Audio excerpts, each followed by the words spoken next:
Oke, Assalamualaikum warahmatullahi wabarakatuh. Kami dari kelompok 5 akan mempresentasikan tentang RS Kanza dan jurnal-jurnal yang membahas tentang logistik di rumah sakit maupun medis maupun non-medis. Perkenalan. Nama saya Indulrisa Bento Octavia. Oke. Bulannya? Nama saya Bulan Kamila. Oke, nama saya Alsyifa Tasya Hanifah. Nama saya Haleda Zea. Nama saya Rania Iqbal Nur Hanifah. Nama saya Fanya Naila Istianda. Assalamualaikum warahmatullahi wabarakatuh. Saya Alsyifa Tasya Hanifah dari kelompok 5. Saya akan membantu menjelaskan mengenai SIM RS Kanza, alur, logistik, medis maupun non-medis. Oke, kita langsung aja masuk ke videonya, logistik non-medis RS Kanza. Jadi di sini ada tampilan menunya, ada rekap permintaan barang non-medis, rekap stok keluar non-medis, satuan barang, jenis barang, barang non-medisnya, suppliernya, dan lain-lainnya. Nah, semua ini tuh bisa kita sesuaikan. Misalnya sekarang saya lagi buka tentang satuannya, satuan barang non-medis.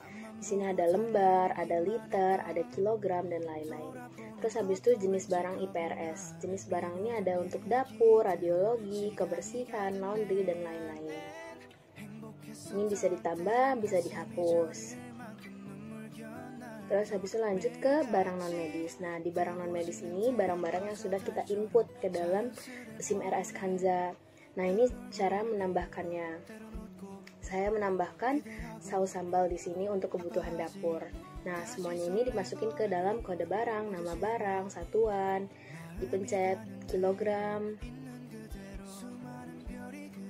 Lalu habis itu harganya dimasukkan.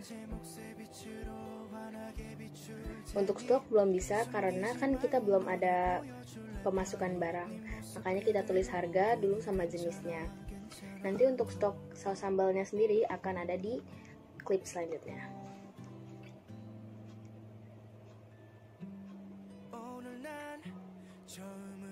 Masuk ke dalam dapur. Oke.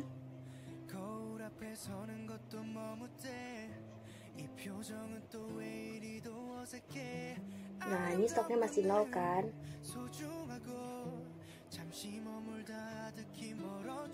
Kita keluar dulu, masuk lagi ke menu, ke pengajuan barang non-medis. Nah, di sini kita pencet yang saus sambalnya, kita tulis berapa stok yang kita inginkan untuk si saus sambal ini. Saya menuliskan 20 buah saus sambal.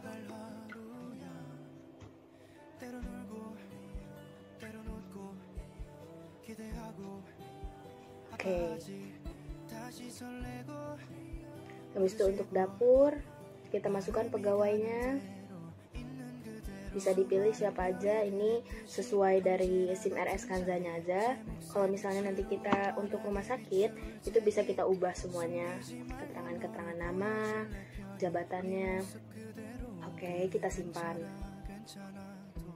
Yes. Setelah itu kita keluar.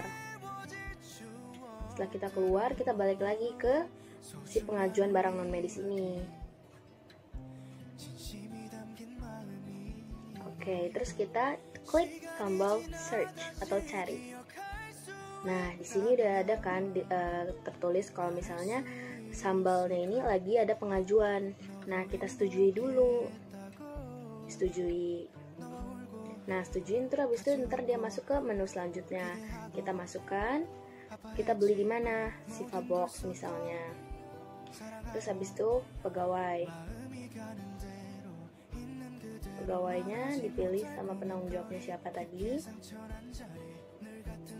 Oke, habis itu udah tertulis di sini ya totalnya berapa. Terus habis itu ada PPN-nya 10%. Nah, kita pilih lagi siapa yang akan menanggung jawabkan. Kepala bagian pengadaan sama keuangannya. Cetak deh. Nah, ini dia bukti cetaknya. Di sini nanti kita tinggal minta tanda tangan. Oke. Habis itu kita simpan. Yap.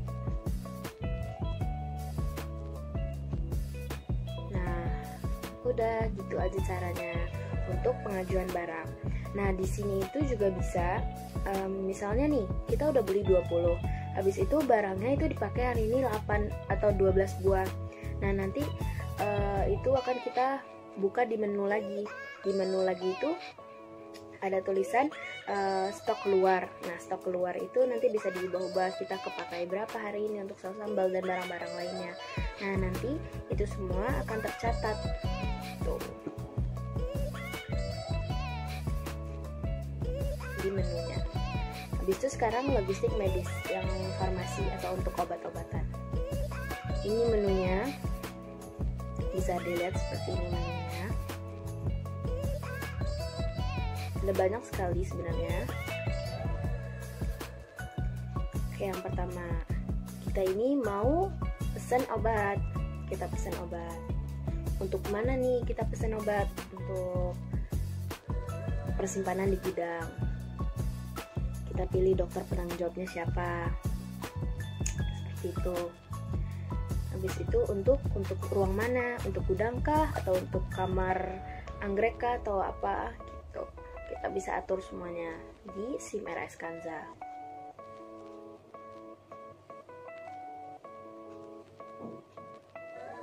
Oke, sekarang kita pilih obatnya, obat oral. Kita pesan 2000. Lalu habis itu kita buka lagi menunya.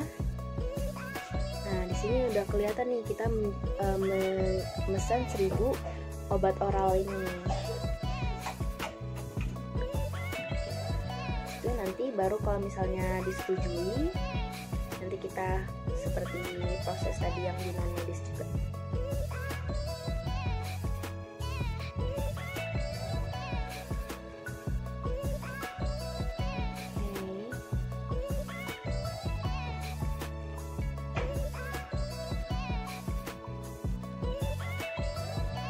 Udah masuk ke selanjutnya. Ini di sini ada total, ada dari PPN-nya juga 10% sama kayak tadi. 5.800.000 tambah PPN-nya jadi 6.300.000. Nah, ini kita pencet lagi dari mana kita membelinya. Tuh, terus siapa dokter yang bertanggung jawab. Di sini bisa dicetak atau bisa disimpan seperti itu.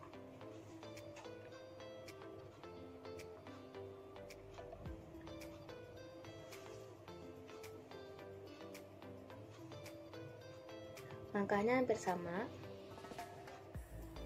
Nah, sebenarnya kalau misalnya kita udah mencet nih, awal kita pengen pesan 1000. Nah, itu jumlahnya tidak bisa diganti. Kita bisa menghapus apa keinginan di awal tadi, lalu mengulang tahapnya. Karena kalau misalnya belum disetujui, bisa diatur lagi.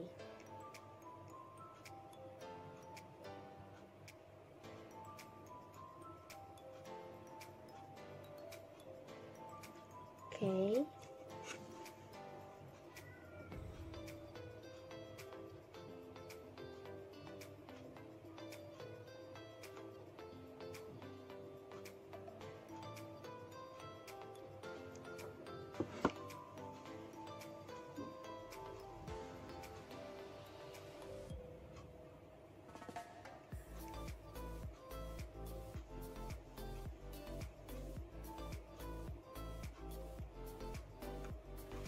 Oke, di sini kita bisa menentukan barangnya sudah datang atau belum, atau masih diproses,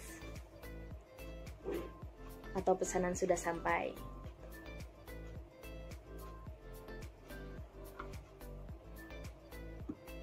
Tahapan-tahapan yang ada di RS Kanza ini sebenarnya hampir sama semuanya. Jadi di RS Kanza ini lengkap. Misalnya kita ingin memesan barang, berarti kita akan memproses dulu barang apa yang kita akan pesan. Di situ nanti ada list tentang obat-obatnya.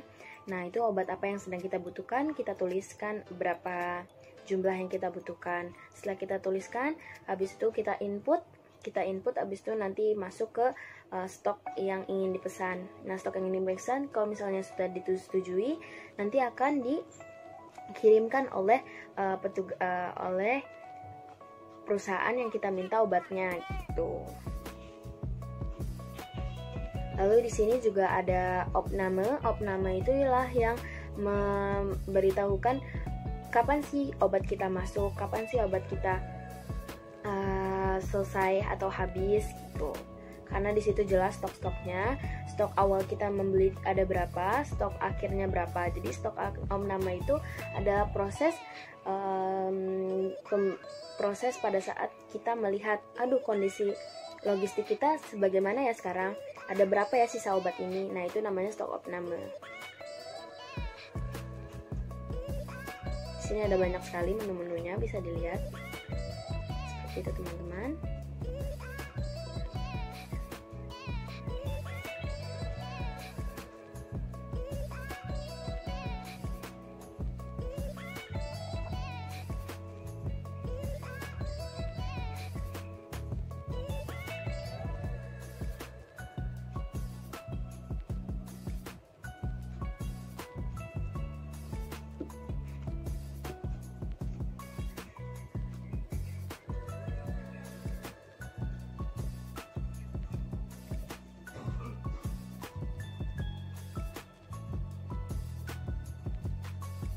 Nah, ini juga kita bisa ngelihat obat apa sih yang terbanyak yang terjual di minggu ini atau di hari ini atau di bulan ini atau di periode ini.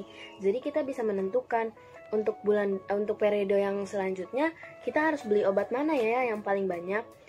Semua obat memang harus dibeli, tapi ada obat yang jarang dipakai, ada obat untuk hal-hal tertentu, ada obat untuk musim-musim tertentu. Nah, jadi kita harus menyesuaikan agar tidak ada penumpukan stok di gudang seperti itu, atau kehabisan stok pada saat lagi membutuhkannya seperti itu. Itulah fungsi dari SIM RS Kanza untuk memberitahukan tentang stok-stoknya seperti itu.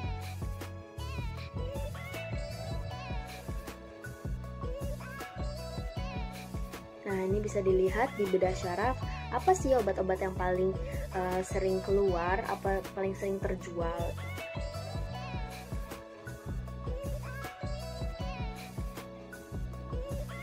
Kurang lebih seperti itu teman-teman video dari SIM RS Kanza. SIM RS Kanza ini sangat membantu rumah sakit.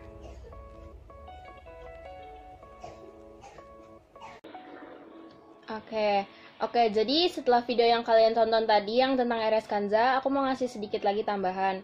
RS Kanza itu isinya ada banyak banget, ada tentang registrasi, tentang logistik itu kita semua tuh bisa ngatur di situ, bisa kita edit, bisa kita sesuaikan dengan rumah sakit yang akan diaplikasikan nanti. Nah, untuk yang logistiknya itu ada non medis sama medisnya. Untuk yang pertama yang medis itu rata-rata isinya obat-obat farmasi. Nah, itu kita bisa list semuanya. Terus habis itu kita masukkan harganya, kita tulis kebutuhan kita berapa, stoknya berapa. Semuanya sudah ada di tahap-tahap yang ada di video. Baik yang logistik non medis pun seperti itu. Itu untuk kebutuhan laboratorium, untuk kebutuhan dapur, untuk kebutuhan laundry dan sebagainya. Oh ya, ada yang mau ngasih tanggapan? Saya ingin menanggapi penjelasan dari Elsifa. Jadi menurut saya yang Elsifa jelaskan tentang materi SIM RS Kanza, alur logistik, medis dan non medis itu sudah cukup baik. Dari segi tampilan menu seperti rekap permintaan non medis, rekap stok keluaran non medis, satuan barang, jenis barang, supplier, dan lain sebagainya. SIM RS Kanza ini kan penting banget ya untuk rumah sakit, untuk memudahkan pengelolaan sistem manajemen di suatu rumah sakit. Terus dari SIM RS ini juga sangat diharapkan untuk memberikan solusi-solusi terhadap masalah kerumitan, birokrasi dan transparan, serta meningkatkan produktivitas dan kualitas layanan dalam hal efektivitas, efisiensi, fleksibilitas, dan juga kecepatan. Nah, hal tersebut itu guna mengatasi hambatan-hambatan dalam pelayanan rumah sakit. Lalu di SIM RS ini juga kita bisa memanfaatkan informasi yang tepat dan juga efektif. Jadi gimana menurut kalian? Ya, setuju banget. Setelah aku nginiin RS Kanza juga saya setuju banget sama pendapat Khaleda Zea. Ada lagi yang mau ngasih pendapat? Saya mau memberikan pendapat. Jadi kalau menurut saya, di dalam perkembangan teknologi informasi yang cepat menyebabkan perangkat keras maupun perangkat lunak yang digunakan untuk mendukung beroperasinya sistem informasi tidak berfungsi secara efisien dan karena disebabkan oleh beberapa hal berikut. Yang pertama, perangkat keras yang digunakan sudah tidak produksi lagi karena teknologinya ketinggalan zaman, sehingga layanan pemeliharaan perangkat keras tidak dapat lagi dilakukan oleh perusahaan pemasok perangkat keras. Yang kedua, perusahaan pembuat perangkat lunak yang sedang digunakan sudah mengeluarkan versi terbaru. Versi terbaru itu umumnya mempunyai fitur yang lebih banyak, melakukan optimasi proses dari versi sebelumnya, dan memanfaatkan fitur baru dari perangkat keras yang juga telah berkembang. Oke, semuanya setuju sama pendapat Fanya? Iya, setuju. Ada lagi yang mau ngasih pendapat? Saya mau ngasih pendapat. Menurut saya, di samping beberapa kekurangan dari SIM RS Kanza, banyak juga kelebihan dan keuntungan yang bisa rumah sakit dapatkan dengan mengoptimalkan sistem informasi, seperti contohnya tuh di SIM RS Kanza. Dan balik lagi gimana rumah sakit mengelolanya sih untuk meminimalisir kekurangan-kekurangan yang mungkin terjadi. Oke. Semuanya setuju sama pendapatnya Bulan? Setuju. Ada lagi yang mau ngasih pendapat? Saya mau ngasih pendapat. Pak RS Kanza itu sangat membantu sekali untuk rumah sakit, untuk pengelola rumah sakit supaya tidak sakit, dan banyak hal lagi yang dapat membantu. Dan bila ada rumah sakit yang mempunyai pelayanan SIM RS Kanza, maka akan lambat sekali untuk pengelolaan dalam rumah sakit. Maka dari itu, menurut saya, dalam rumah sakit wajib memiliki pelayanan baik, dan salah satunya untuk membantu pengelolaan rumah sakit lebih mudah lagi dengan menggunakan SIM RS Kanza. Oke, semuanya setuju sama pendapat Rania? Ya, setuju. Oke, masih ada lagi yang mau ngasih pendapat? Tidak mungkin. Oke, lanjut ke materi jurnal yang pertama. Siapa yang mempresentasikan?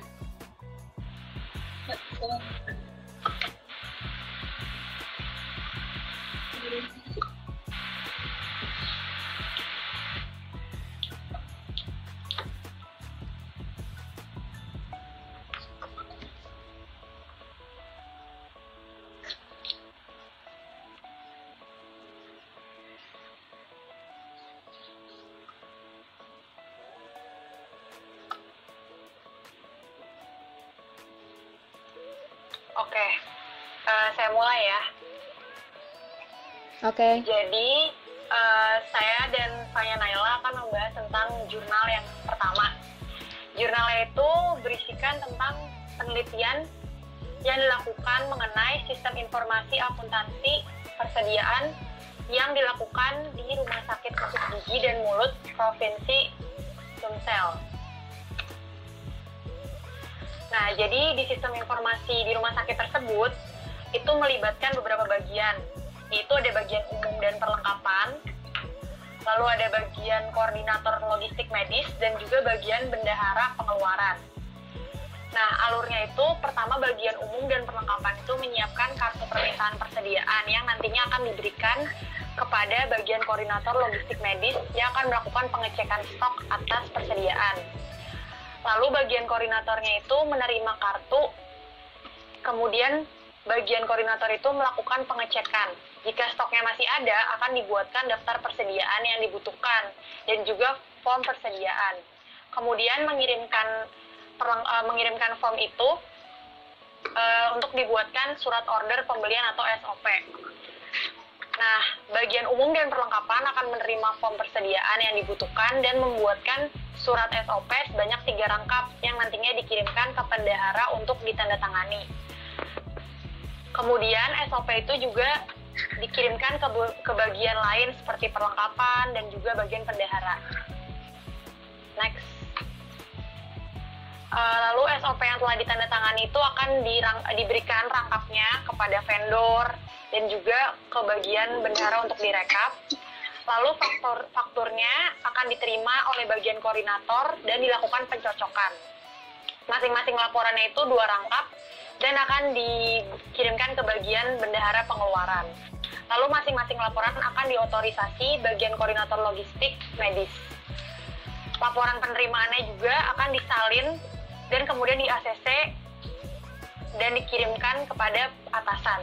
Jadi sebenarnya alurnya ini nanti saya jelaskan secara fisik, secara sebelum ada sistem informasi seperti SIM RS Kanza. Jadi alurnya masih sangat konvensional. Next. Nah, ini alur pencatatannya secara fisik digambarkan dengan flowchart. Jadi yang tadi saya presentasikan digambarkan dengan flowchart. Next.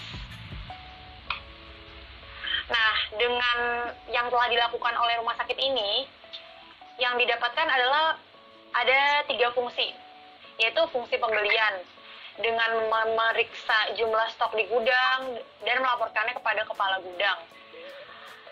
Dan juga ada fungsi penerimaan, di mana fungsi ini dilakukan dengan bertanggung jawab dalam menerima dan memeriksa jenis, mutu, dan kuantitas barang dari vendor.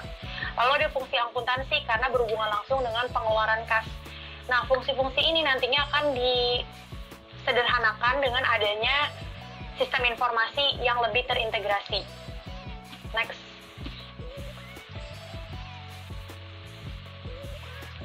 Nah, prosedur dalam pembelian dan pengeluaran kasnya itu terbagi atas melakukan pembelian barang dan dagang. Lalu akan dilakukan persetujuan oleh pemasok yang dipilih, dan bagian koordinatornya itu akan membayar sejumlah harga yang telah disepakati. Lalu melalui surat order pembelian atau SOP, bagian koordinator logistik akan menginformasikan jumlah uang yang akan dibayarkan kepada vendor. Lalu bagian bendahara akan memberikan cek atau giro kepada bagian koordinator logistik yang akan dibayarkan kepada vendor. Next. Selanjutnya akan dilanjutkan oleh Fanya. Selanjutnya ada pembahasan. Jadi Rumah Sakit Khusus Gigi dan Mulut ini belum menerapkan proses atas pengadaan persediaan dengan baik. Hal ini terbukti di mana dalam hal pencatatan informasi persediaan rumah sakit ini juga mengalami masalah, yaitu adanya selisih antara pencatatan persediaan barang dengan bukti fisik yang ada di gudang. Hal tersebut terjadi dikarenakan selama ini terdapat perangkapan fungsi kerja pada bagian koordinator logistik medis. Seharusnya pihak rumah sakit membentuk bagian gudang sub bagian logistik medis agar bagian logistik medis fokus pada tugas-tugasnya sesuai dengan fungsi kerjanya masing-masing, sehingga dapat meminimalkan adanya kesalahan berupa selisih serta mencegah terjadinya tindak kecurangan. Next.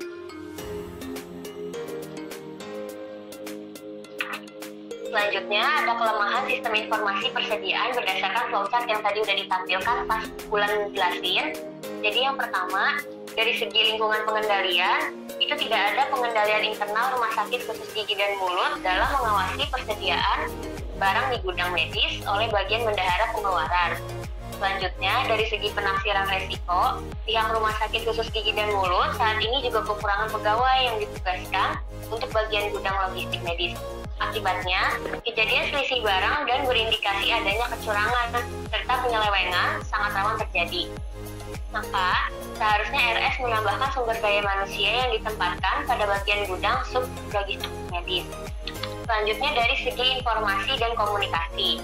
Jadi sering terjadi kesalahan dalam pencatatan informasi yang disebabkan bukti fisik dan daftar bukti fisik yang ada tidak memiliki kejelasan atas pembelian barang, sebab pihak rumah sakit tidak memiliki sumber daya manusia untuk bagian gudang yang menerima bukti barang yang telah dilakukan atas pembelian tersebut. Selanjutnya dari segi pemantauan. Pemantauan prosedur atas penerimaan pembelian persediaan barang pada rumah sakit ini tidak dilakukan oleh bagian yang semestinya dalam menangani pada bagian ini, melainkan oleh bagian logistik medis itu sendiri yang seharusnya hanya menangani pembelian dan pengecekan atas stok yang dibutuhkan. Akibatnya, kinerja menjadi tidak efektif dan efisien. Yang terakhir, dari segi aktivitas pengendalian, rumah sakit ini dalam menjaga keamanan dan kerahasiaan sistem informasinya tidak memerlukan password. Akibatnya, data pun tidak terjamin dan mudah dicuri atau dimanipulasi. Selanjutnya,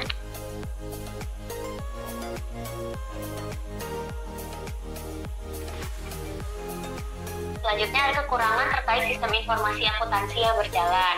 Yang pertama, tidak adanya pemisahan fungsi. Pemisahan fungsi ini sangat penting dalam aktivitas perusahaan. Karyawan seharusnya tidak diberikan tanggung jawab yang terlalu besar dalam tugasnya. Selanjutnya, tidak adanya dokumen SPPH. Kepala gudang tidak menggunakan SPPH atau kepanjangannya surat permintaan penawaran harga, sehingga tidak ada pencatatan yang spesifik mengenai penawaran harga tersebut. Selanjutnya, terhambatnya pengambilan keputusan. Jadi bagian umum dan perlengkapan menginformasikan pada bagian pembukuan adanya potongan harga, namun tidak ada kepastian kapan potongan tersebut diberikan, sehingga membuat bagian pembukuan bingung dalam mengambil keputusan. Apakah dipotong bulan ini juga atau dipotong pada bulan berikutnya? Keterlambatan informasi ini mempengaruhi pembuatan laporan keuangan di sistem informasi. Selanjutnya ada job description yang kurang jelas. Job description yang diberikan oleh kepala instansi rumah sakit khusus gigi dan mulut tidak dibuat secara tertulis. Tugas dan wewenang masing-masing divisi dalam organisasi disampaikan hanya secara lisan. Tidak ada batasan-batasan tertentu bagi masing-masing staf untuk melakukan tugasnya. Kemudian, berefek pada divisi lain. Keterlambatan informasi pada satu bagian di rumah sakit akan memperlambat kinerja bagian yang lain. Kecepatan dan ketepatan informasi sangat dibutuhkan setiap rumah sakit untuk menjalankan prosedur dalam meningkatkan efisiensi. Yang terakhir, tidak memiliki divisi audit. Jadi rumah sakit ini tidak memiliki fungsi audit untuk melakukan pengecekan terhadap dokumen sistem informasinya. Selanjutnya,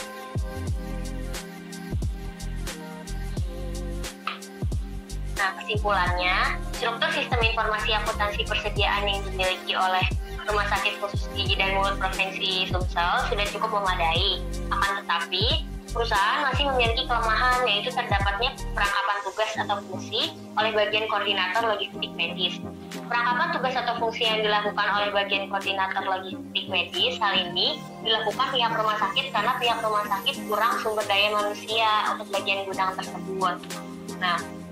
Selanjutnya, peranan yang dimiliki oleh struktur sistem informasi akuntansi persediaan masih memiliki kendala. Hal ini dibuktikan dengan adanya kelemahan-kelemahan yang ada di rumah sakit karena tidak adanya kebijakan yang ditetapkan oleh pihak rumah sakit ini. Selanjutnya,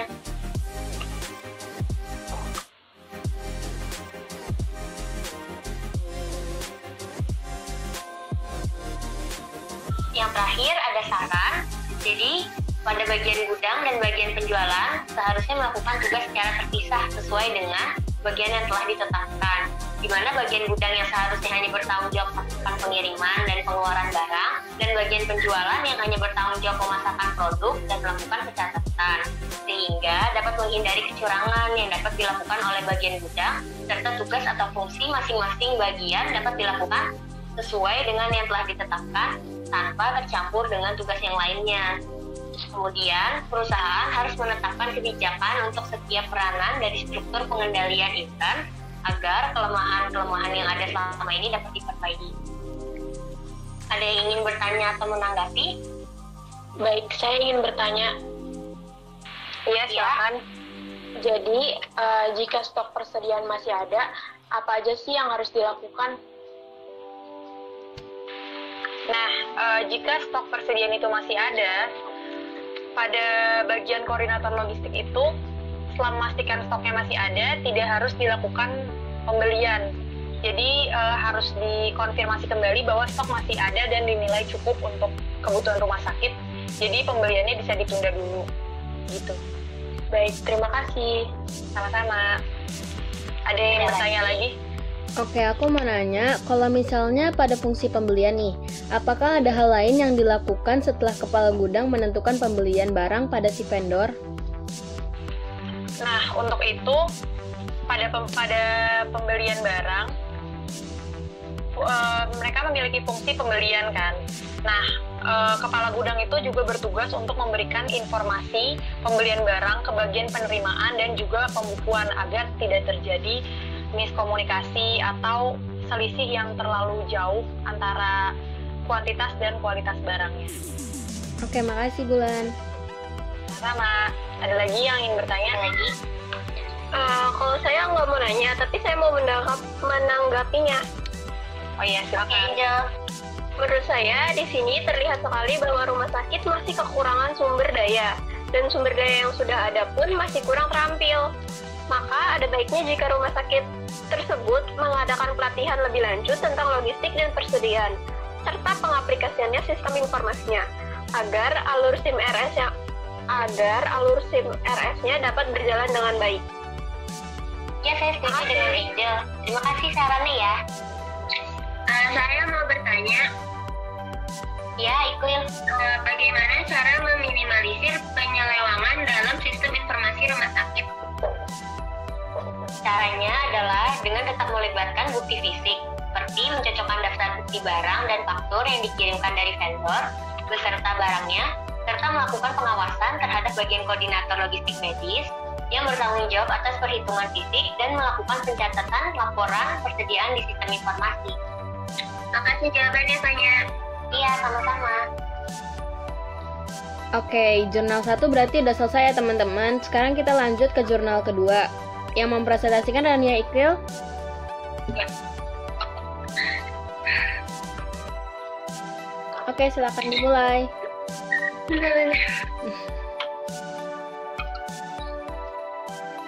Jadi di sini saya mau jelasin tentang logistik dan persediaan farmasi rumah sakit. Nah, definisi manajemen logistik. Menurut Donald J. Bowersox 2006, manajemen logistik unik karena merupakan salah satu aktivitas perusahaan yang tertua tetapi juga berguna. Aktivitas logistik, lokasi fasilitas, transportasi, inventory, komunikasi, dan pengurusan serta penyimpanan telah dilaksanakan orang semenjak awal spesialisasi komersil.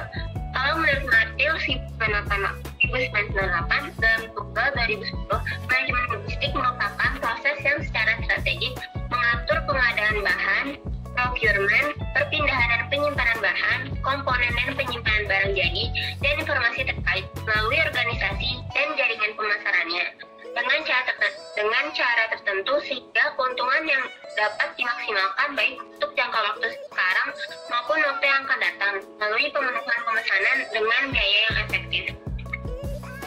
Itu ada fungsi manajemen logistik. Fungsinya ada 7. Yang pertama, fungsi perencanaan dan penentuan kebutuhan. Itu mencakup aktivitas dalam menetapkan sasaran-sasaran, pedoman, pengukuran penyelenggaraan urusan pada bidang logistik. Yang kedua, ada fungsi penganggaran, usaha-usaha untuk merumuskan dan penentuan kebutuhan dalam suatu skala standar. Yang ketiga, fungsi pengadaan, usaha dan kegiatan untuk memenuhi kebutuhan operasional. Setelah itu ada fungsi penyimpanan dan penyaluran, merupakan penerimaan, penyimpanan, dan penyaluran perlengkapan. Yang kelima, ada fungsi pemeliharaan, itu usaha atau proses kegiatan untuk mempertahankan kondisi daya guna dan barang inventaris. Setelah itu ada fungsi penghapusan, berupa kegiatan dan usaha pembebasan barang dari pertanggungjawaban yang berlaku. Yang terakhir ada fungsi pengendalian. Itu fungsi inti dari pengolahan perlengkapan yang meliputi usaha untuk memonitor dan mengamankan keseluruhan pengelolaan logistik. Nah, di sini ada pengendalian persediaan. Pengendalian persediaan adalah kegiatan yang memastikan penggunaan obat sesuai dengan formularium sesuai dengan diagnosis dan terapi, serta memastikan persediaan efektif dan efisien atau tidak terjadi kelebihan dan juga kekurangan atau kekosongan, kerusakan, kadaluarsa, dan kehilangan serta pengembalian pesanan sediaan alat kesehatan dan bahan medis terpakai. Peraturan Menteri Kesehatan RI Nomor 58 Tahun 2014. Nah, yang pertama ada safety stock. Safety stock adalah inventory yang harus ada atau ditinggalkan dalam gudang untuk mengantisipasi fluktuasi demand. Ini menurut Ristono 2013. Adapun buku safety stock adalah critical lead time dikali standardisasi. Yang kedua ada economic order quantity. Ini adalah model kontrol inventory paling sederhana, namun digunakan framework menurut Ristono 12. Nah, ini rumusnya. Rumusnya adalah akar 2 dikali A dikali EH. Akar-akarnya A itu biaya pemesanan setiap kali pesan, B jumlah permintaan per pemakaian, A adalah ongkasian per menit per waktu. Yang ketiga ada reorder point ROP. Adalah penentuan waktu pemesanan kembali agar tidak mengganggu kontinuitas layanan. Reorder point masing-masing item obat penting diketahui supaya ketersediaan obat terjamin. pemesanan obat dilakukan pada saat yang tepat, itu saat stok obat tidak berlebih dan tidak kosong. Perhitungan di order point ini ditentukan oleh lamanya lead time, pemakaian rata-rata obat, dan safety stock. Yang keempat ada turnover ratio, yaitu efisiensi persediaan diukur dengan besaran nilai, yaitu besarnya perputaran dana untuk setiap jenis obat dalam satu periode. Rasio perputaran persediaan mengukur efisiensi pengelolaan persediaan barang dagang. Rasio ini merupakan indikasi yang cukup populer untuk menilai efisiensi operasional dan memperlihatkan seberapa baiknya manajemen mengelola modal yang ada pada persediaan. Adapun rumus perhitungan itu harus sebagai berikut. Adalah harga pokok penjualan atau rata-rata nilai persediaan. Sedangkan untuk mencari harga pokok penjualan dan rata-rata nilai persediaan adalah harga pokok penjualan sama dengan jumlah pemakaian dikali harga pokok. Dan untuk rata-rata nilai persediaan awal ditambah persediaan akhir bagi 2 dikali harga pokok. Untuk kasus pengendalian persediaan di rumah sakit. Persediaan obat di rumah sakit Cicalengka mengalami kelebihan dan berpotensi menyebabkan kerugian bagi rumah sakit. Akibatnya, perencanaan dan pengendalian yang benar. Penelitian operasional ini menggunakan metode ABC, safety stock, EOP, dan di order point. Dilakukan pula evaluasi persediaan dengan inventory turnover ratio.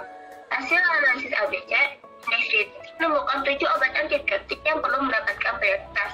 Ramalan kebutuhan obat antibiotik kelompok A tahun 2015 menggunakan metode single exponential smoothing. Tes sistem untuk cefadroxil sebesar 344, EOP sebesar 1046 dan ROP sebesar 977. Hasil perhitungan ITOR adalah 8,1 dan setelah analisis 14,6.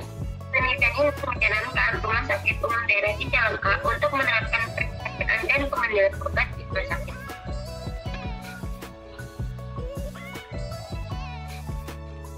Nah, ini pembahasannya.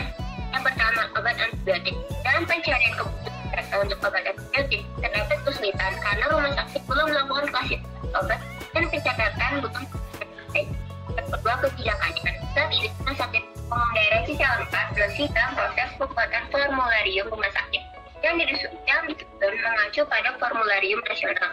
Selain itu, yang telah ada yaitu kebijakan mengenai pengadaan obat. Selebihnya, Rumah Sakit Umum Daerah Cicalengka belum memiliki kebijakan tertulis dan intinya setelah keputusan dan peraturan tidak didokumentasikan tertulis, sehingga sulit ketika ada pelanggaran terjadi.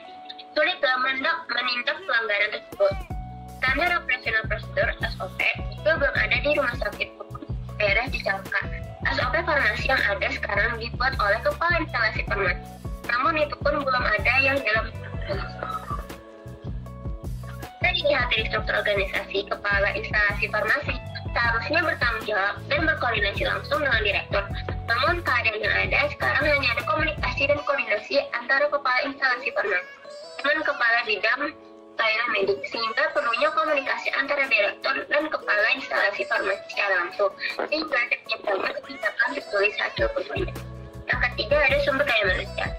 Dibandingkan dengan Peraturan Menteri Kesehatan Republik Indonesia Nomor 56 Tahun 2014, maka tenaga farmasi yang dimiliki belum sesuai dengan ketentuan yang ada. Hal tersebut dapat membuat tenaga farmasi memiliki beban lebih dari seharusnya, sehingga perlunya analisis beban kerja untuk para tenaga farmasi. Selain itu, perlu dilakukannya analisis beban kerja yang akan berhubungan dengan perencanaan jumlah SDM farmasi, hingga tidak ada lagi pegawai yang bekerja double job. Yang keempat, sumber keuangan. Untuk penganggaran farmasi rumah sakit sangat dibutuhkan agar dapat digunakan dengan baik selama periode waktu tertentu. Seperti yang diketahui, mulai tahun 2015, Rumah Sakit Daerah Cicalengka berubah status menjadi daya gudeg.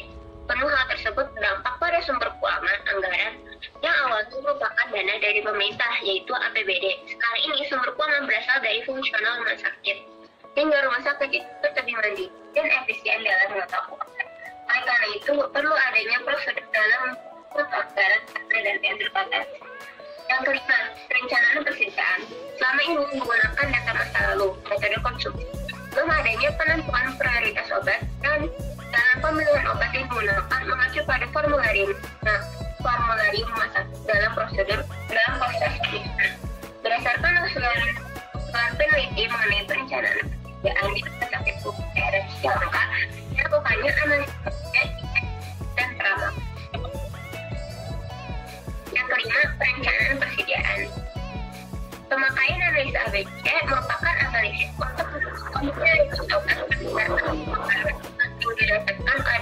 di rumah sakit umum daerah yang lengkap pada pasien. Berdasarkan hasil perhitungan dengan analisis ABC, didapatkan bahwa kelompok obat A dengan jumlah pemakaian sebesar 65,56%, kelompok B dengan jumlah 24,40%, dan kelompok C dengan jumlah 10,04%. Anak yang kedua, analisis ABC, investasi merupakan analisis untuk menentukan prioritas obat berdasarkan besar investasi. Berdasarkan hasil perhitungan, didapatkan bahwa kelompok A dengan besar investasi sebesar 67,87%, kelompok B 20,87%, dan kelompok C 11,26%. ABC Index kritis merupakan analisis ABC dengan mengurutkan dan mengelompokkan obat berdasarkan pemakaian. Karena investasi kritis digunakan untuk meningkatkan efisiensi penggunaan dana dengan pengelompokan obat atau perubahan farmasi, terutama obat-obat yang digunakan berdasarkan dampaknya dapat kesehatan. Menurut Febriawati tahun 2013, berdasarkan hasil perhitungan dengan analisis ABC kritis didapatkan obat yang termasuk dalam kelompok A sebagai 7 item. Pengendalian persediaan sebaiknya dilakukan pada keseluruhan obat antibiotik. Namun dalam kondisi ini, karena berfokus pada pengendalian untuk kelompok A, sehingga pengendalian yang dilakukan adalah EOP dan EOP. Ramalan adalah proses perkiraan kebutuhan di masa yang akan datang. Kita hari ini dapat memperkecil risiko dalam pengambilan kebutuhan juga yang akan dibutuhkan. Ketiga metode peramalan ini berdasarkan kemudahan dalam proses penghitungan. Apabila nantinya ditetapkan di RSUD Cicalengka dan melakukan peramalan, diperlukan metode yang memberikan nilai error atau mean absolute deviation kecil agar didapatkan yang mendekati kenyataan. Peneliti melakukan percobaan peramalan dengan 3 metode yang berbeda, yaitu average, double exponential smoothing, dan double exponential smoothing. Setelah mendapatkan metode peramalan terpilih, yaitu metode single exponential smoothing, maka dilakukan peramalan untuk mendapatkan pemakaian obat tahun 2014 dengan menggunakan data tahun 2012, 2013, dan 2014. Dapat berdasarkan hasil dari peramalan dengan single exponential smoothing dengan data pemakaian 2012 sampai 2014 dengan resiko atau error paling kecil. Itu semua pembahasan tentang logistik dan persediaan farmasi di rumah sakit. Nah, yang selanjutnya itu ada kesimpulannya. Kesimpulan yang pertama yaitu dalam penyediaan input berupa kebutuhan antibiotik masih kesulitan karena rumah sakit belum membuat klasifikasi obat. Hal tersebut sangat berhubungan dengan pencatatan juga karena data antibiotik yang berubah-ubah. Yang kedua, yaitu kebijakan yang ada di Rumah Sakit Umum Daerah Cicalengka sebagian besar tidak tertulis dan juga prosedur yang ada di bagian farmasi merupakan prosedur yang dibuat oleh kepala instalasi farmasi, bukan merupakan prosedur yang telah disetujui oleh rumah sakit. Yang ketiga, jumlah tenaga farmasi khususnya apoteker di Rumah Sakit Umum Daerah Cicalengka belum sesuai dengan Peraturan Menteri Kesehatan Republik Indonesia Nomor 56 Tahun 2014.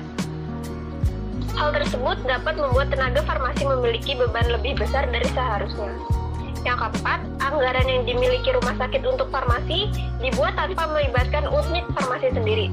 Sebaiknya, ada proses keterlibatan unit farmasi dalam menentukan besar anggaran agar tidak ada proses pengulangan perencanaan ketika besar pengajuan farmasi tidak sesuai dengan anggaran. Yang kelima yaitu perencanaan persediaan obat di RSUD Cicalengka masih sangat belum optimal karena perencanaan pada kebutuhan saat ini belum mempertimbangkan penetapan prioritas dan waktu tunggu pemesanan. Yang keenam yaitu evaluasi persediaan di RSUD Cicalengka dilakukan setiap tahun, namun belum ada perhitungan lebih lanjut yang memperlihatkan tingkat keefisienannya. Yang ketujuh yaitu berdasarkan analisis ABC pemakaian yang telah dilakukan, didapatkan 4 obat antibiotik yang termasuk dalam kelompok A, yaitu jumlah pemakaian tertinggi. Dan yang kesembilan, berdasarkan analisis ABC investasi yang telah dilakukan, didapatkan 6 obat antibiotik yang termasuk dalam kelompok obat A. Yang ke-10, berdasarkan analisis ABC indeks kritis yang telah didapatkan 7 obat antibiotik yang termasuk ke dalam kelompok obat A. Yang ke-11 yaitu rumah sakit belum melakukan perhitungan safety stock. Penentuan jumlah safety stock yang dilakukan untuk 2 bulan tanpa pertimbangan. Berdasarkan pada hasil perhitungan dengan menggunakan rumus, didapatkan jumlah safety stock lebih kecil dari safety stock yang selama ini disediakan oleh rumah sakit. Hal ini menunjukkan dengan adanya perhitungan dapat mengurangi jumlah persediaan. Yang ke-12 yaitu rumah sakit selama ini belum melakukan perhitungan ROP, sehingga tidak diketahui batas kapan harus memesan kembali. Dengan adanya perhitungan ROP ini, rumah sakit dapat lebih mudah dalam menentukan kapan harus memesan obat, dan seterusnya. Lalu yang terakhir yaitu berdasarkan hasil perhitungan EOKI dan inventory turnover ratio atau TOR-nya, dapat disimpulkan bahwa nilai TOR tergantung dari besar persediaan, dan nilai TOR obat antibiotik RSUD Cicalengka rata-rata sebesar 8,1. Masa lebih kecil dari standar yaitu 14, sehingga perlu dilakukan evaluasi. Setelah dilakukan simulasi, mengalami kenaikan dengan rata-rata TOR yaitu sebesar 19,6. Nah, di sini terdapat saran untuk rumah sakit dan saran untuk penelitian selanjutnya. Yang pertama itu saran untuk rumah sakit yaitu sebaiknya melakukan penentuan prioritas obat dengan menggunakan analisis ABC. Yang kedua, sebaiknya RSUD Cicalengka melakukan peramalan dan perencanaan dalam pembelian obat agar persediaan obat tidak menumpuk lagi setiap tahun. Yang ketiga, sebaiknya dilakukan penambahan jumlah tenaga kerja di bagian farmasi, mengikuti dengan Peraturan Menteri Kesehatan Nomor 56 Tahun 2014. Yang keempat, penerapan safety stock, EOKI, dan ROP sehingga lebih terkendali dalam mengendalikan persediaan. Yang kelima, yaitu mengevaluasi nilai TOR agar dapat mengetahui tingkat efisiensi persediaan farmasi di rumah sakit. Dan yang terakhir, yaitu menyusun kebijakan terkait perencanaan dan pengendalian farmasi secara tertulis, sehingga menjadi acuan bagi instalasi farmasi dalam melakukan pekerjaannya. Lalu ada saran untuk penelitian selanjutnya, yaitu sebaiknya ada penelitian selanjutnya yang membahas perencanaan dan pengendalian persediaan selain obat antibiotik di Rumah Sakit Umum Daerah Cicalengka. Jadi, untuk penelitian selanjutnya di sini tidak harus berfokus pada obat antibiotik saja, karena obat tersebut banyak yang beredar di instalasi farmasi. Lalu yang kedua yaitu perlunya penelitian mengenai analisis beban kerja di bagian farmasi RSUD Cicalengka. Ini berguna untuk petugas farmasi tidak melakukan double job. Sekian dari kesimpulan dan sarannya. Ada yang mau menanggapi? Menurut aku sih jurnal 2 juga udah menjelaskan dengan baik banget ya, mulai dari apa sih itu logistiknya, abis itu SIM RS-nya gimana, udah menjelas banget. Jadi menurut aku udah cukup. Ya, terima kasih Elshifa. Yang lain? Lain? Saya setuju sama komentar Elshifa tadi. Oke. Berarti semuanya udah sepakat ya sama jurnal 1, jurnal 2, sama SIM RS Kanza. Sudah paham semua juga? Iya. Oke. Kurang lebihnya mohon maaf. Wassalamualaikum warahmatullahi wabarakatuh. Waalaikumsalam warahmatullahi wabarakatuh.